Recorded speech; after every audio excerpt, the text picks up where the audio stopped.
नमस्कार दोस्तों, मैं महेश एक बार फिर से आप सभी का आपके अपने YouTube चैनल ज्ञान क्लासेस पे स्वागत करता हूं। दोस्तों आज हम लोग यूपी ट्रिपल एससी पेट में जो सिलेबस हम लोग डिस्कस कर रहे हैं, इसमें आज हम लोग कोडिंग डिकोडिंग के कुछ इंपॉर्टेंट और बेहतरीन प्रश्नों को डिस्कस करने वाले हैं।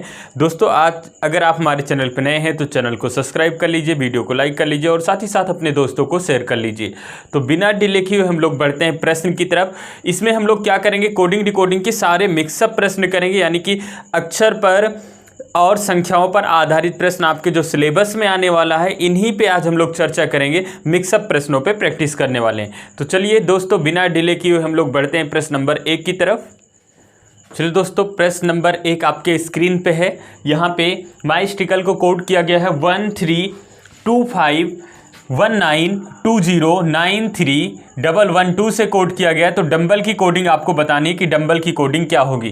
तो दोस्तों अगर आप देख पा रहे हो तो 13 M की प्लेस वैल्यू है, 25 Y की प्लेस वैल्यू है, 19 S की प्लेस वैल्यू है और 20 T की प्लेस वैल्यू है और 9 I की प्लेस वैल्यू है। 3 आपका हो जाएगा C की प्लेस वैल्यू, 1 हो जाएगा आपका A की प्लेस वैल्यू और L की प्लेस वैल्यू 12। केवल क्या किया गया है, यहाँ पे प्लेस वैल्यू को लिखा गया है। तो यहाँ डंबल में हम प्लेस वैल्यू को लिख पा रहे होंगे। तो D की प्लेस वैल्यू कितनी होगी भैया, 4 होगी, U की 21 होगी, M की 13 होगी, B की 2 होगी और B की 2 होगी, L की 12 होगी और 12 होगी। तो आंसर क्या हो गया, ऑप्शन नंबर 3 आपका परफेक्ट आंसर होगा।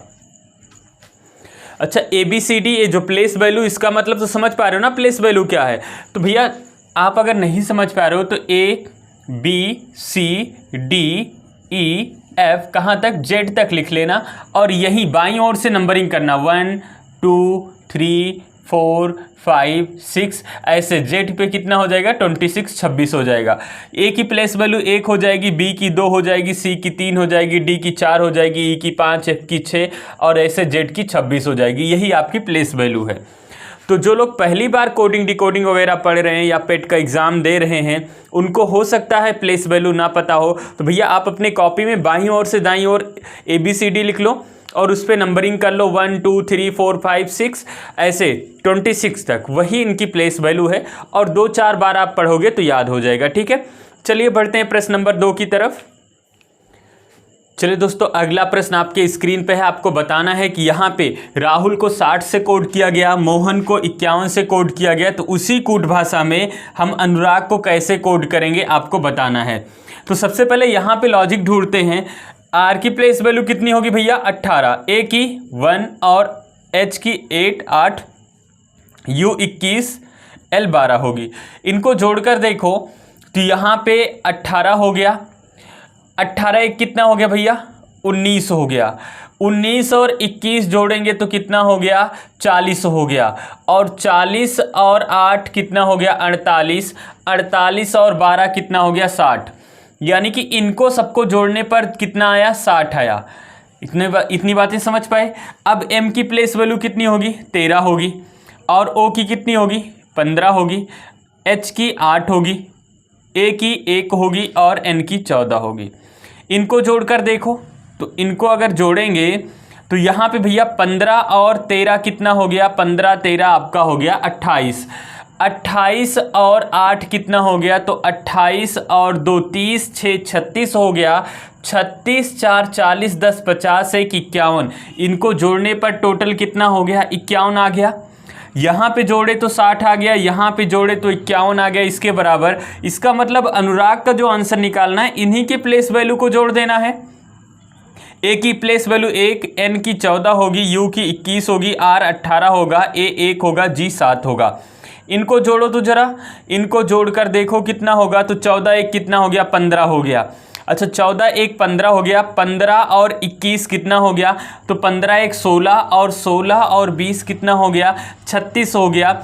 36 1 37 हो गया और 37 और यहाँ पे जोड़ेंगे 37 और 7 कितना हो गया भैया, तो 37 और 7 हो गया। 37 3 40, 4 44 हो गया। 44 और 8 कितना हो गया, तो 44 6 50, 2 52, 10 62। इनको जोड़ने पर कितना हो गया, 62 हो गया। तो 62 आपका परफेक्ट आंसर होगा। यानी कि अनुराग को जोड़ेंगे तो कितना होगा, 62 आएगा, जो कि आपका परफेक्ट आंसर होगा। उम्मीद है आप इसको समझे होंगे। चलिए बढ़ते हैं अगले प्रश्न की तरफ। चलिए भैया अगला प्रश्न आपके स्क्रीन पे है। आपको बताना है कि दिए गए जिस प्रकार एक निश्चित कोड भाषा में कॉफ़ी को EEFFOC कोड किया गया, उसी कोड भाषा में आपको यहाँ पे NODULE को कोड करना है। तो चलिए यहाँ पे इसको सॉल्व करते हैं। तो सबसे पहले अगर ध्यान से देख पा रहे हो तो E को यहाँ पे लिखा गया, फिर इस वाले E को यहाँ लिखा गया, फिर इस वाले F को यहाँ लिखा गया, फिर इस वाले F को यहाँ लिखा गया, देख पा रहे हो, और फिर O यहाँ पे और C यहाँ पे, यानी कि हम रिवर्स से केवल इनको लिखते चले जाएं।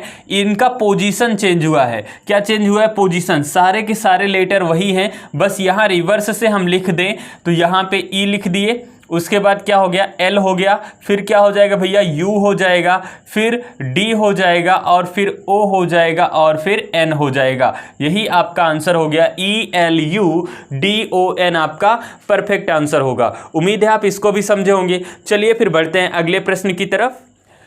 चलिए दोस्तों अगला प्रश्न आपके स्क्रीन पे है। कहा गया पुलिस को शिक्षक, यदि किसी कूट भाषा में पुलिस को शिक्षक कहा जाए, शिक्षक को राजनेता कहा जाए, राजनेता को डॉक्टर, डॉक्टर को वकील, वकील को सर्जन कहा जाए, तो अपराधियों को कौन पकड़ेगा?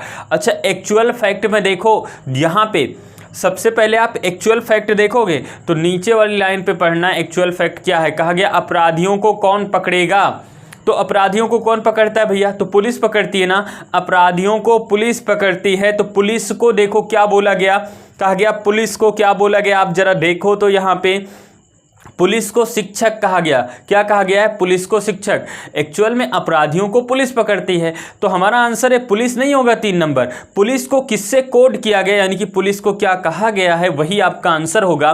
पुलिस को शिक्षक कहा गया है, इसलिए हमारा आंसर होगा शिक्षक। ऑप्शन नंबर 1 इसका परफेक्ट आंसर होगा, ना कि 3 नंबर।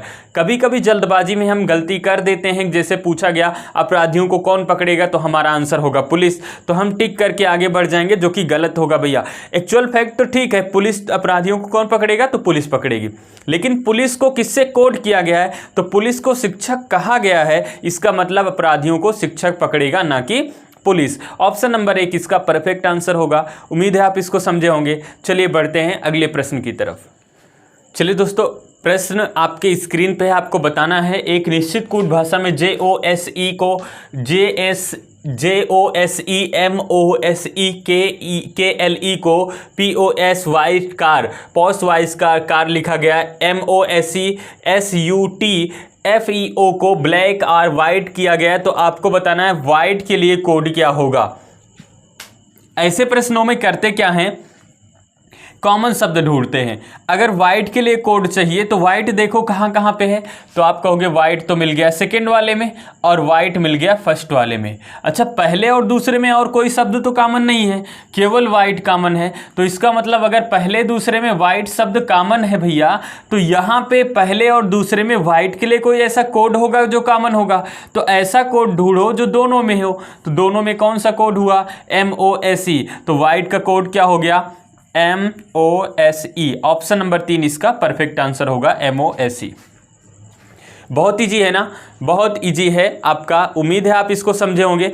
चलिए फिर बढ़ते हैं अगले प्रश्न की तरफ। चलिए दोस्तों अगला प्रश्न आपके स्क्रीन पे है। कहा गया यदि किसी कूट भाषा में प्लाइट को कोड किया गया है JMQUIH से, तो आपको उसी कूट भाषा में कैंडल की कोडिंग बतानी है कि कैंडल को कैसे कोड करेंगे। तो चलिए सबसे पहले यहाँ पे लॉजिक देखते हैं। तो भैया एक क्या है, कौन सा लॉजिक इस पे लगा है, पेयर लॉजिक।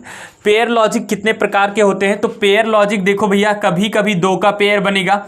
मान लो कोई 2 2 4 1 5 6 लेटर का कोई शब्द दिया गया है, तो उस पर 2 प्रकार के लॉजिक लगेंगे। एक तो 2 का पेयर बनेगा जो क्रॉस लॉजिक लगेगा, और एक 3 का पेयर बनेगा। अब 3 के पेयर वाले को भी समझ लो, जैसे यहाँ पे कोई शब्द दिया गया है, यहाँ तो दिख रहा है ना, यहाँ देख लो, अच्छा यहीं देख लो, 1 2 3 4 5 6, 1 2 3 4 5 6।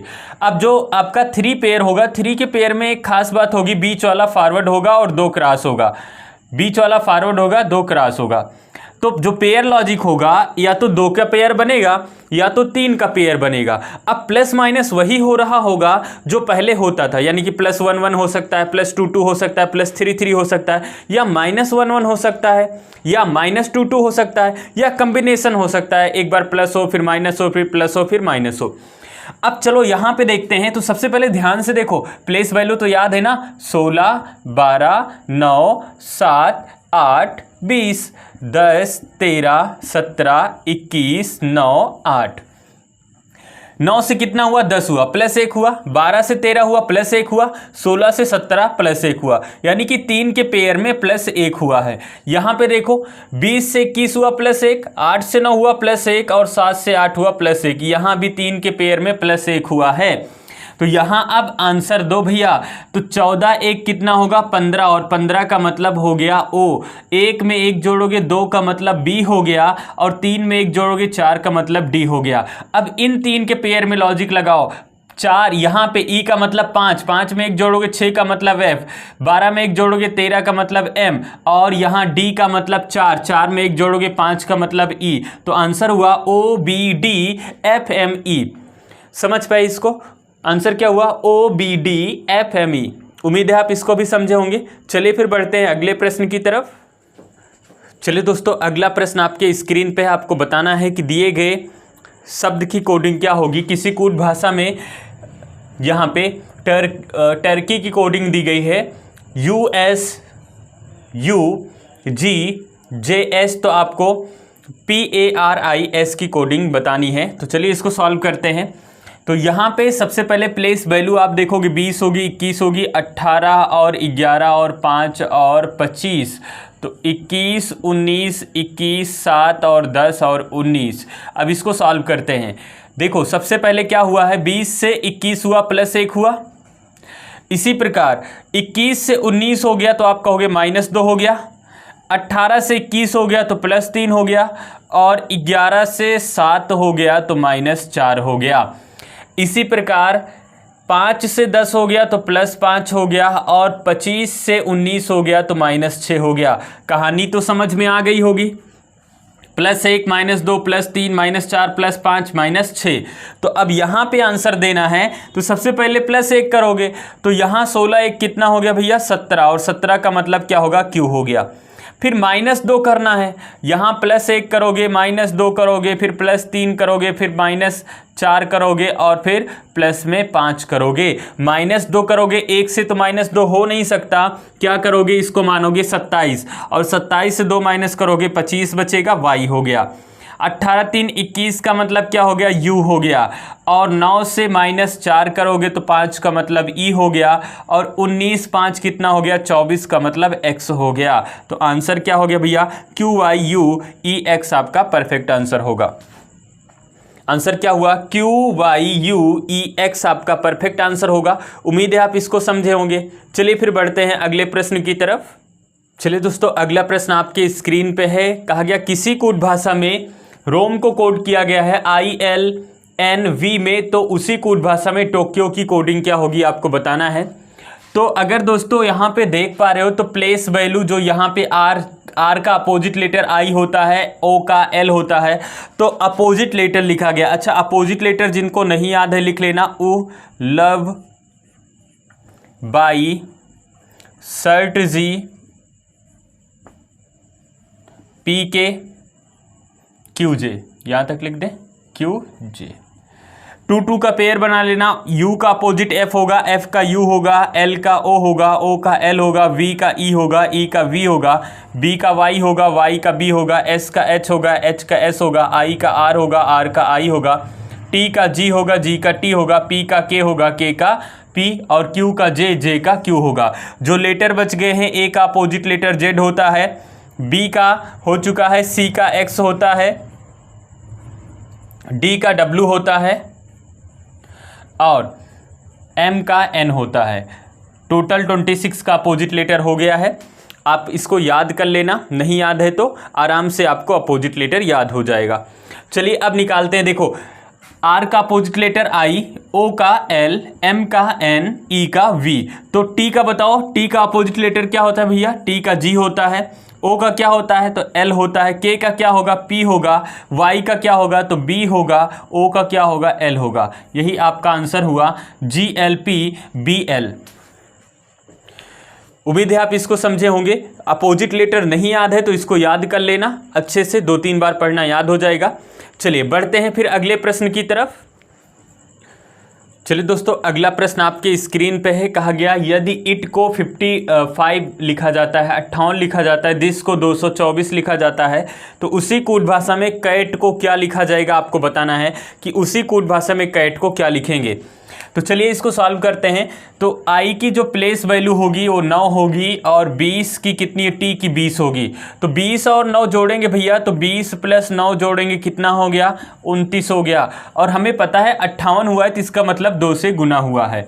अब 2 से गुना हुआ तो हो सकता है कांस्टेंट नंबर से 2 से यहाँ हुआ हो, 2 से इसमें भी कर सकते हैं, या फिर इनके प्लेस जितने लेटर होंगे उन लेटर से, नंबर ऑफ लेटर से मल्टीप्लाई करेंगे। अब देखो टी की कितनी होगी? 20, एच की 8, आई की 9 और एस की 19 होगी, 19 होगी। जोड़ेंगे तो कितना हो गया भैया? यहाँ पे देखो जोड़ेंगे तो 9 और 9, यहाँ पे 9 8 कितना हो गया? 17 हो गया। 17 और 17 34, 2 कितना हो गया? 36, और 36 20 कितना हो गया भैया? 56। इनको जोड़ने पर कितना हो गया? 56 हो गया। अब 56 हो गया तो 56 हो गया, 224 लाना है तो 4 से अगर गुणा करेंगे तो 4 छंग 24 के 4 हासिल कितना हो गया? 2 5 20, 2 22 हो गया। अच्छा, यहाँ 2 से गुणा हुआ, यहाँ 4 से गुणा हुआ, इसका लॉजिक समझो। तो नंबर ऑफ लेटर कितने हैं? 2। नंबर ऑफ लेटर यहाँ कितने हैं? 1 2 3 4, यानी कि इनको जोड़ने के बाद नंबर ऑफ लेटर जितने हो उतने से गुणा कर दो। तो यहाँ भी इनके प्लेस वैल्यू को जोड़ो। सी की प्लेस वैल्यू 3, ए की 1 और टी की 20 यानी कि 20। इनको जोड़ोगे 20 1 21, 21 3 24 हो गया।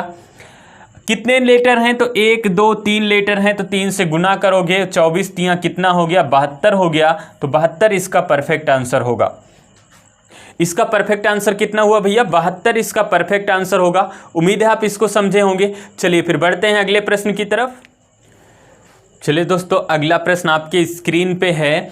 कहा गया यदि किसी कोड भाषा में सीट को कोड किया गया है, सीट को कोड किया गया है TIJJ से, तो उसी कोड भाषा में ट्री को क्या कोड करेंगे? तो चलिए इसको सॉल्व करते हैं। सबसे पहले यहाँ पे देखो प्लेस वैल्यू तो याद है, नहीं याद है तो मैं लिख रहा हूँ, लेकिन याद कर लो। 20 होगा, 9 होगा, 10 होगा और 10 होगा। अब जरा ध्यान से देखो, 19 से 20 हुआ तो आप कहोगे +1 हुआ, 5 से 9 हुआ तो आप कहोगे +4 हुआ। इसी प्रकार 1 से 10 हुआ तो प्लस कितना हुआ? 9 हो गया। इसी प्रकार 20 से 10 हुआ तो 20 से घटेगा नहीं। जरा ध्यान से देखो, कहानी कुछ गड़बड़ है। 1 का स्क्वायर, 2 का स्क्वायर, 3 का स्क्वायर, तो 4 का स्क्वायर मतलब 16, और 16 अगर जोड़ देंगे यहाँ पे तो 16 जोड़ेंगे तो 16 20 कितना हो गया? 36, और 36 माइनस कितना करेंगे? 26 करेंगे, 10 बचेगा। 36 माइनस 26 करेंगे तो कितना बचेगा? 10 बचेगा। 10 का मतलब जे तो लिखा गया ना। तो कहानी कुछ यहाँ पे सीक्वेंस में है। 1 square plus 1 square, 2 square, 3 square, 4 square. यहाँ पे करोगे 20 तो यहाँ 18, यहाँ 5, यहाँ 5। 1 जोड़ोगे तो 1 जोड़ोगे भैया 20 1 21 का मतलब U हो गया। यहाँ पे 4 जोड़ना है, 18 4 22 का मतलब V हो गया। यहाँ पे 9 जोड़ना है, 9 5 14 का मतलब कितना हो गया? तो N हो गया। यहाँ पे 16 जोड़ना है, 16 5 21 का मतलब U हो गया। तो आंसर हो गया UVNU। आंसर क्या हुआ? UVNU इसका परफेक्ट आंसर होगा। उम्मीद है आप इसको भी समझे होंगे। तो दोस्तों, यहाँ पे हम लोग कुछ इंपॉर्टेंट और बेहतरीन प्रश्नों को डिस्कस किए। उम्मीद है आप इसको समझ पाए होंगे। नेक्स्ट वीडियो में कुछ और इंपॉर्टेंट और बेहतरीन प्रश्नों के साथ मिलेंगे। तब तक के लिए जय हिंद।